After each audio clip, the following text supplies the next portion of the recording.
Hey everybody, how you doing?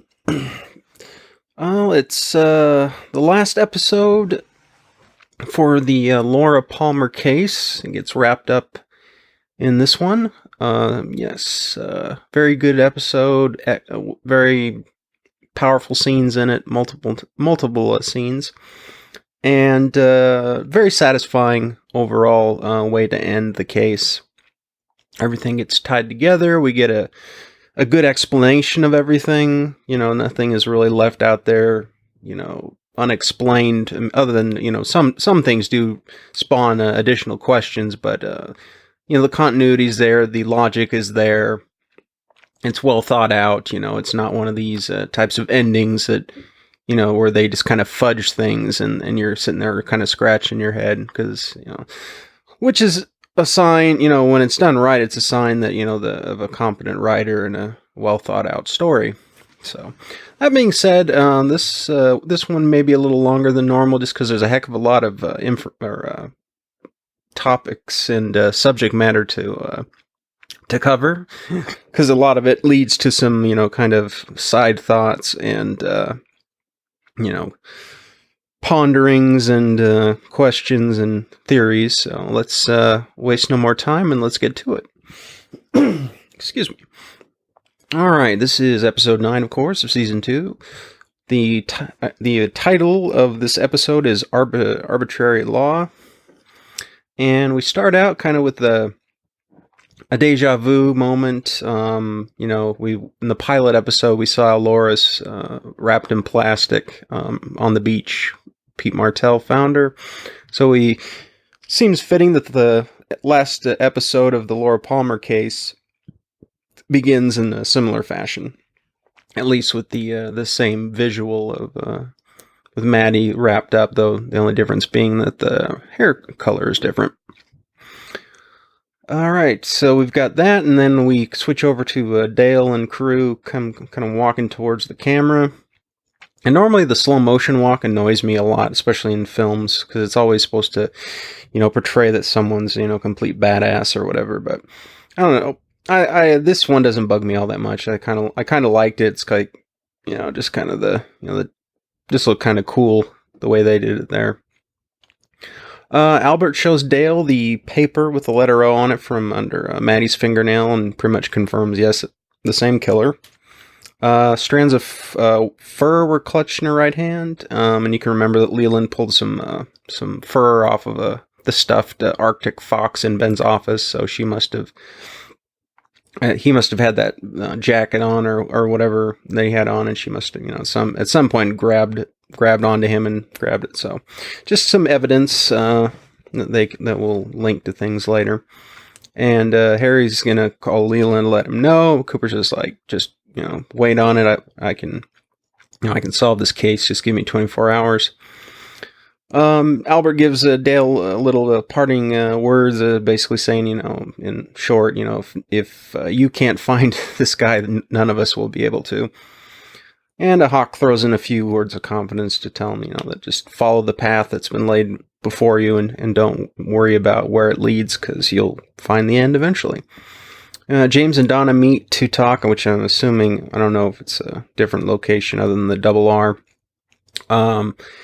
And Donna's refers to, James says it sounded like 1,000 voices singing when he was revving up his Harley. And Donna, asks what were they singing about, and then she refers to last night. And I don't know what that entails, but it could mean that they finally slept with each other and she lost her virginity. I don't know. Or if they just, sat there holding hands and made out or something. But anyway, that's about all that. James gets her a ring and, so on and so forth. Norma's mom doesn't care for her daughter's cooking and decides to be kind of a bitch about it. Andy sits at the counter repeating that phrase, c'est un homme solitaire. So Don overhears him. He mentions that it was found on, the suicide note from Harold. Donna remembers, like I mentioned in the previous episode, that Mrs.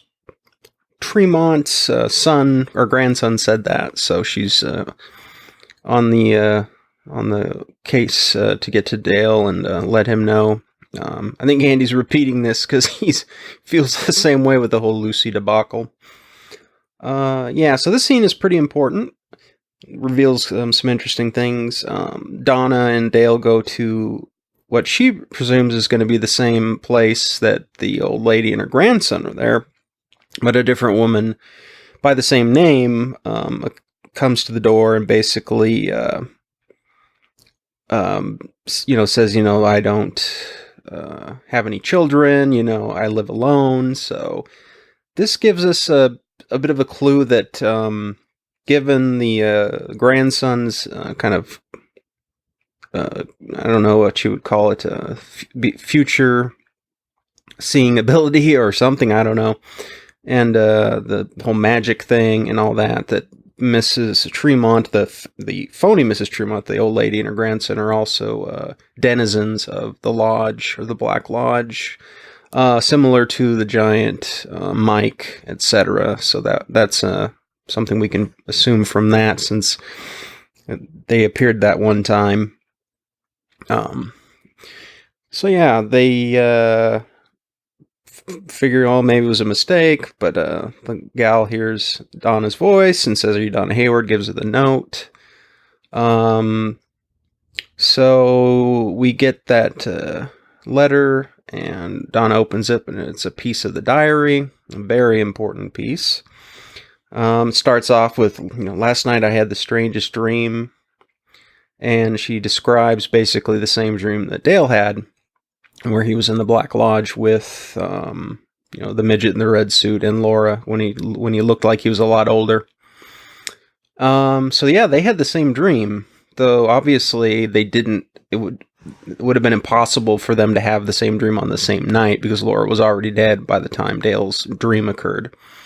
And the dream itself is interesting because it either happened somewhat spontaneously, or perhaps fate weaved it into the lives of Laura and Dale, since, they both had an affinity towards the paranormal and the supernatural.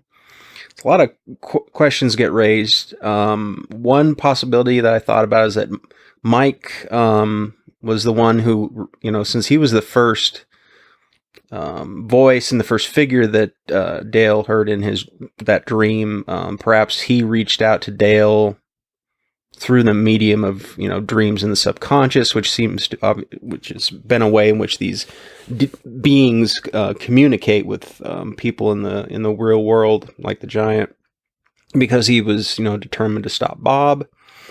Maybe other denizens of the lodge, like the giant, were also concerned, and maybe they reached out to Laura to warn her, or or something like that. The arm, or the midget in the red suit, which I'm assuming is Mike's kind of spiritual embodiment within the lodge.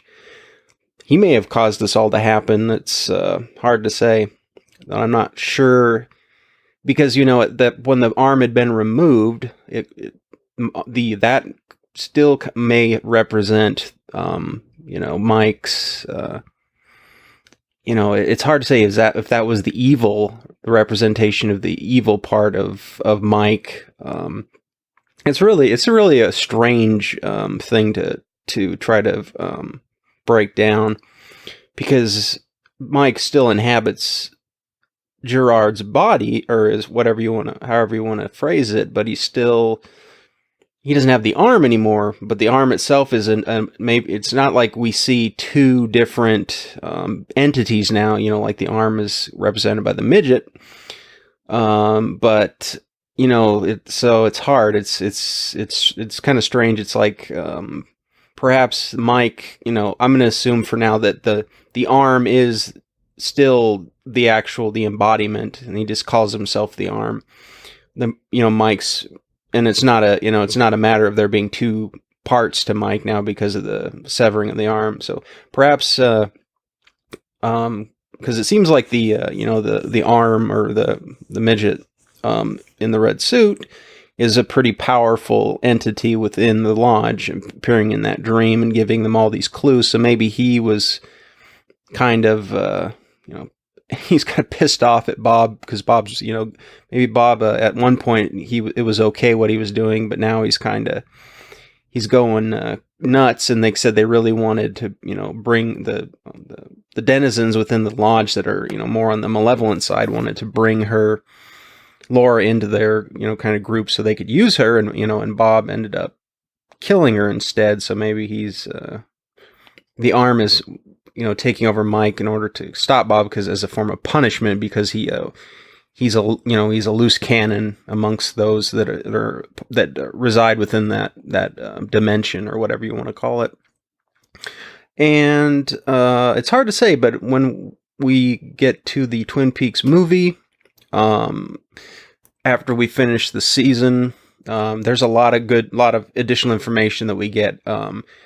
And that being said, there's a special like extended edition, and there's also like I don't know, it's like an hour and a half of it's like deleted scenes or alternate takes on scenes that you wouldn't get necessarily from just watching if Netflix had Fire Walk with Me, Twin Peaks Fire Walk with Me, which is the name of the prequel movie.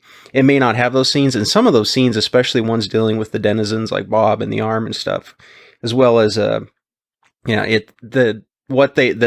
extended version, or the additional material, it provides so much. It's almost criminal that they didn't put it in the original movie, because it's like night and day with some of the stuff that's revealed in the dialogue that goes on. But we'll deal with that later. I'll try to find a means by which people can access or look up that extra footage, because I'm going to use it in the discussions. And if I'm talking about things that you did not see in the official release, then you're gonna be lost. But like I said, we'll deal with that when the time comes. So Dale visits Mike in his room. He tells him that Bob is killed again. Mike seems to be, when Dale is kind of talking about what took place in his dream, that Mike was there, that Bob was there. Mike seems to be aware of the fact of the dream. So obviously it was he wasn't unaware of it going on. Like I said, I think Mike, or whatever manifestation of him, reached out to Dale into the dream in order to find somebody that could help him stop Bob. He mentions that when Mike or Bob and him were killing together, he quotes, there was this perfect relationship, appetite, satisfaction, a golden circle. And this is representing the ring that the giant took. That's the clue. Mike does confirm that the giant is one of his kind, or in the same one of those same entities, and can help Dale find Bob. Mike tells him that his mind isn't where the answer lies; it's within his heart and his instinct and his intuition. That not his logical, not this kind of cold logical approach like you normally would, when you're trying to solve a case, with that. Since this resides within a world that is separate from those rules in a sense. So yeah, and then Dale leaves, and we see our old friend, the Senor Drool Cup. Remember, the vessel. He is the human vessel for the giant.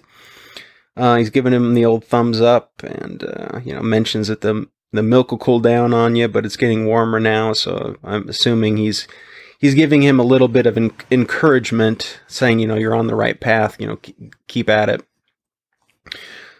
So yeah, over at the Ben Horn's office, Dale and company are scouring for clues. Harry finds some telephone records that confirm a call. Like, remember when Dale Harry pulled Leland over for swerving around the road, and Leland mentioned a phone call, which led to the said talking about a dairy, but it was trying to get them on the track of it being a diary that he was talking about.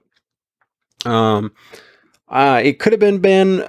My inclination at this point, which is I'm not going back after knowing the truth, but I just initially thought it had to have been Leland that made the call, probably some getting her to meet her, get her out of the house to meet somewhere or something or other.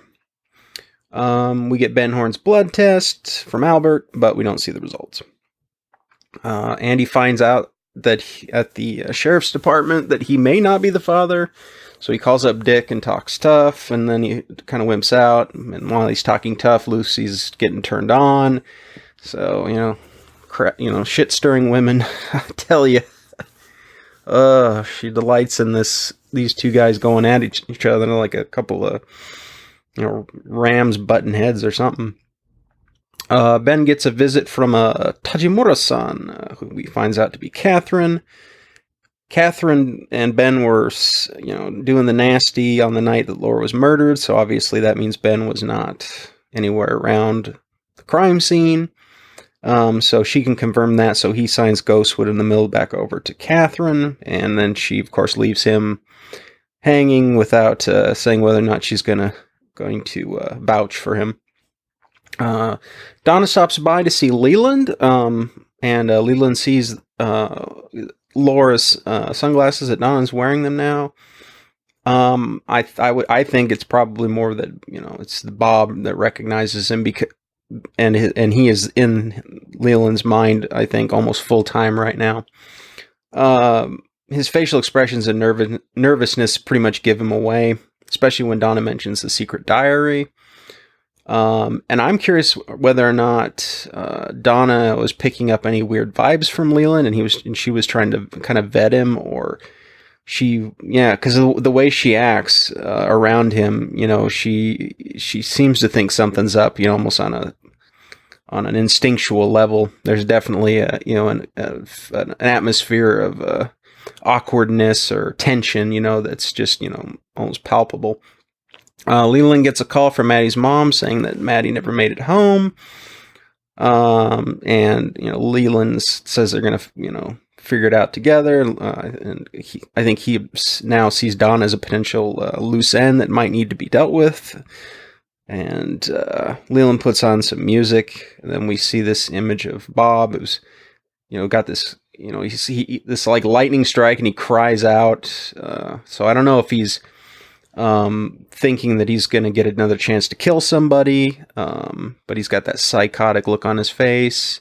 Then he says, "May we have this dance," which I think he's obviously referring to Leland and Bob as one.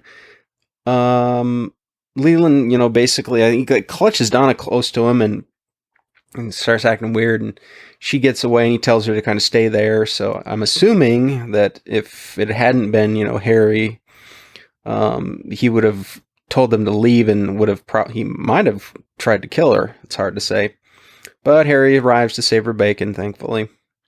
Now, Donna pretty much knows that Maddie's dead. She meets up with James to tell him.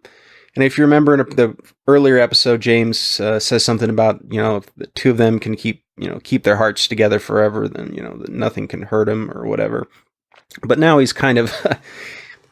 not that kind of that naive mindset has kind of completely been crushed by the news of Maddie's death, and now his attitude is like nothing matters, and he says it doesn't matter if they're happy and the rest of the world goes to hell.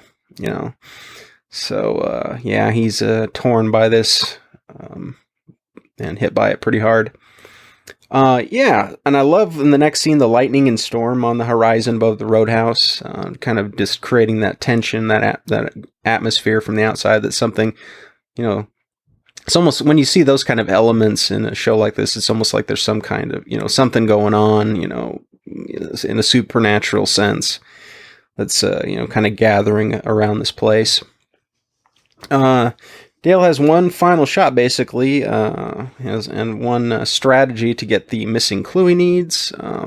He believes that the killer is in the room among all the men that have gathered there. So it's time for a little magic. Though we're still waiting on someone, and that happens to be the Senor Drool Cup. And Leland ends up recognizing the gum that the old man gives to Dale. Says that it's his most favorite gum in the world, that he used to chew it as a kid. And you'll remember that I think the first line that the midget says in the lodge is "Let's rock." And then after that, his line is, "I've got good news. That gum you like is going to come back in style." So it's kind of like the required words for this kind of spell. The spell via this we're talking about magic. It's almost like this the catalyst or the spell that had to be, the words that had to be said in order for the this final part of this magical ritual to take place. Dale finally remembers the dream and what Laura told him. She whispers in his ear, "My father killed me." The giant appears and returns the ring. So that basically means that the circle has been completed as far as the case and the clues that we've from the start to the end, where we now know, and Dale knows who the killer is. Dale picks up the ring and says that it's time to take Leland or Ben to the station. Leland will come as his attorney, and then at the end he turns around and gives the thumb up to the old man / the giant. So that's a good way to finalize that part too, because it was the giant that initially came to him, to start these clues to kind of start this going forward, and then at the end, maybe the giant is inhabited the old man, or it's the old man's just kind of senile. It's hard to say. All right, things gonna get even better. At the sheriff's station, they take Ben down to interrogation, but Dale knows Leland is the killer, so he's got a plan to get Leland in the cell, and it works like gangbusters. Bob basically realizes he's trapped, and he's acting like a cornered animal, just going nuts. And I gotta say, Ray Wise's acting in this scene is awesome. It just does complete justice to the evilness of Bob, and just the malevolence, and just this representation of pure evil, and just the facial expressions he has and how he acts. It's awesome. Bob admits to the crimes. Bob mentions the incident in Pittsburgh that Gordon Cole came by, from wherever. I think maybe was it flew from Philadelphia to Twin Peaks because he was concerned with Dale having been injured in Twin Peaks, because that was the case in Pittsburgh is when he was also injured. So he's trying to correlate the two, to give the reason why he was extra concerned about him. I'm not sure how Bob would know this. I don't know, unless he's able to peek into other people's consciousness or subconsciousness or whatnot. It's hard to say. I have a very kind of weak theory, but I'll have to remember it and speak about it later, because I don't want to spoil anything that's coming up. But it's probably kind of weak. It's the only thing I could think of. But if you, like I said, if you have any, as of watching this, if you have any, theories and whatnot of your own, feel free to put them in the comment section. I'd love to hear about them. I'd love to discuss them further. If you see something that I didn't see, that's definitely chime in on it, and let's see if you've got the right idea. So all right, let's see here. So Leland's a babe in the woods with a large hole where his conscience used to be. And when I go, children, I will pull that ripcord, and you watch Leland. Remember, watch him, but not for long. It's a great line. Basically, Bob is, saying that, Leland has no clue all the horrible things he's done to his daughter for who knows how long, the past, 10 years or so, or something like that. Dick shows up, and Lucy brings him into the room with Andy to let them know the situation, that she's keeping her kid. And Dick lights up a cigarette, which he's not supposed to.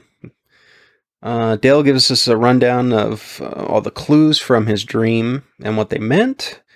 And did any of you guys pick up on any of that? Did you, as you watched the show, did you make any of the correlations that he talks about? If so, good for you.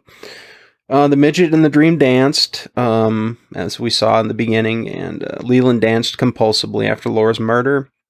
His hair turned gray after he killed Jacques. And like I said, Bob was described as a gray-haired man. I'm not sure why his hair turned gray. other than the only thing I can think of is that, it was to, in some way, it was to reveal Bob's presence within Leland to those that are able to discern this. Dale, Mike said, the gifted and the damned are the ones that can see his true face. So, I have another theory that I think I'll mention a little bit. The gray-haired man was named Robertson, according to Leland, and the people Bob inhabited were considered his children, according to Mike. So Robertson is, son of Robert, and that's Robert was what he was spelling with the letters under the fingernails of the different women. Would he have stopped after he'd spelled his name completely? Hard to say. When Bob/Leland, found the pages of the diary, he knew that she was figuring out the mystery of who he was, which bad news for Bob. So, and that we confirm what I pretty much said earlier, is that Leland did place the call. And Dale, assumes that, Maddie was killed because perhaps of how much she looked like Laura, or that she also had caught on, because she was investigating with Donna and James, it caught on to the identity of Bob. So we then hear Leland chanting the Fire Walk With Me mantra, and then also what he says and what Bob actually says in the dream, the initial dream when Mike first appears. I'll catch you with my death bag. You may think I've gone insane, but I promise I will kill again. Dick's cigarette trips the sprinkler system, which that guy earlier was tweaking a bit to set it up. Bob, the rain, it's like raining down on him. He basically snaps, goes nuts, and starts ramming his head into the walls or into the door. Because in some means of trying to escape. And this brought up a question for myself is, how these inhabiting spirits enter and leave their quote-unquote vessels, and whether or not Bob was there at all times, or would come and go into Leland's consciousness or his mind at will, so that he was either completely absent from Leland's body, or however you want to, spirit, or however. Like I said, there's so many unexplained things to talk about how the mechanics work of all this kind of possession and stuff. Leland's hair, which I mentioned earlier, going gray, it makes me think that Bob was getting more, at least this is my theory, that Bob was getting more intertwined within Leland's mind after the murder of Laura, who was like, a big, huge part of Bob's, existence, was coming in and out, and, having his way with her, and, getting off on it, basically. So I think that after the murder, Laura's murder and whatnot, and maybe, I don't know, why Jacques' murder was the catalyst, but it seemed like it was almost like he was intertwining so much that in this scene, he merely just can't leave Leland's body. They're so connected, and that the only way that he actually can leave is for Leland to be dead, for the spirit to actually leave the body. So that's my theory on it, but I might be wrong. At the end, once they finally manage to get into the room, Leland is back to himself. So basically, Bob pulled that ripcord, and Leland realizes all that he's done to his daughter over the years, and that he was responsible for his death. And talk about a revelation for someone to all of a sudden have this, all these memories flood in. The fact that he was, raping his daughter and murdered her brutally. That's shocking, I think, is an understatement. Leland gives us a little bit of, he's got a little bit of clarity now, because Bob has basically pulled removed the facade. So now Leland is, like I said, is privy to everything that Bob did and the truth behind all of it. And he says when he was a child that he used to see Bob in his dreams. And then Bob basically tricked him into enter into his consciousness or his body to control him. And back, prior to this, when Bob was in control, Leland didn't know he was there. And when Bob was not in control, he couldn't remember. He had, amnesia of some type. and Bob basically wanted, others that they could use, like he was using Leland. That was kind of their whole goal, was to find other people that they could corrupt so that they could go and, take over to, do whatever twisted things they plan to do. They, quote unquote, not sure who all they are. Hard to say at this point. And it's hard to say at what point Mike removed the arm and turned against Bob too. So yeah, that's another thing that I was curious about, because eventually one of the murders caused Mike to turn against Bob. So it's interesting. They wanted Laura, basically. She was it's like they really wanted her, but especially because she resisted so much, but she wouldn't give in to them. And plus, on top of that, Bob's identity she was getting closer to discovering. So that's basically why she had to die. I don't think Bob wanted to kill her, if he could continue prolonging his fun with her, to put it morbidly. Yeah, it's a hell of a powerful scene. Even, there are some kind of melodramatic moments in it, and the music in it a little bit is melodramatic, but yeah, it's powerful. Great acting all around. It's a great way to end the case. When Dale's talking about the light, since we have this, and going into the light, and and Leland sees Laura. The minute, initially you might think, oh, they're talking about heaven or something like that. But I'll speculate later on this when we have additional information. And because there is, and other, supernatural elements that we aren't privy to yet, that come with the Wyndham Earl portion of the series. At the end, the crew basically kind of discuss what Bob is, whether or not he's just a figment of Leland's imagination, that, Leland was a psychopath and created this character, created this, personality or this identity, or saw some guy and, in that drove him to, murder, or whether Bob was actually an entity, a spirit, which, we pretty much are, pretty much shown that he is, given Dale's experience. Then we see an owl flying off through the forest, that comes up to, kind of a first person, or would that be first owl point of view?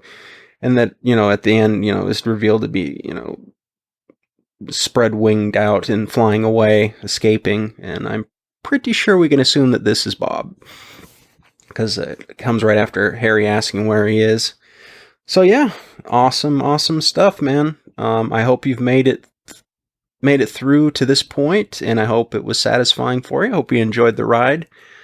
There's more to come, so don't worry about that. But yeah, just I hope that, maybe, especially if you've never heard of Twin Peaks or watched Twin Peaks before, and if my reviews or my suggestions got you into the show and you liked it, that's great. That's my whole point, is to introduce people that haven't seen it before, or to kind of bring people back that have seen it, but it's been a long time, that enjoyed it and wanted to revisit it. But yeah, there's still more to go.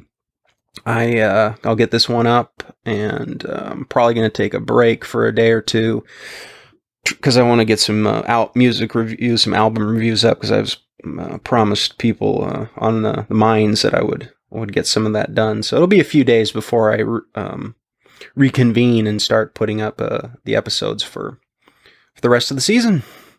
So yeah, folks, cheers. Laura Palmer, Murder Case Solved. One of the best TV shows, in my opinion, ever. Even if this was just, even if it was just up to this point and the series was over, would have been up there. So I'll see you guys in the next episode. We'll start the next saga of the Twin Peaks show, and we'll get moving towards this new person of mystery, Mr. Wyndham Earl. All right, guys, take it easy, and I'll Talk to you next time.